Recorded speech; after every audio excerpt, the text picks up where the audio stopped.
қара өріктен, яғни сливадан джем дайындайтын боламыз. Жасалу жолы өте қарапайым.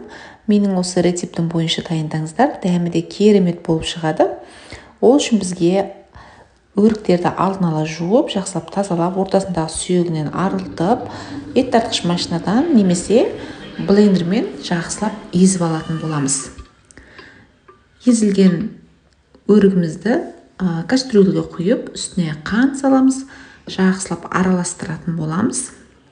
Араластырып 1-2 сағат күтеміз. 2 сағаттан кейін орташа отта араластырып тұрып қайнағанын күтеміз. Қайнап бастағаннан кейін толықтай 50 минут немесе 1 сағат қайнатамыз.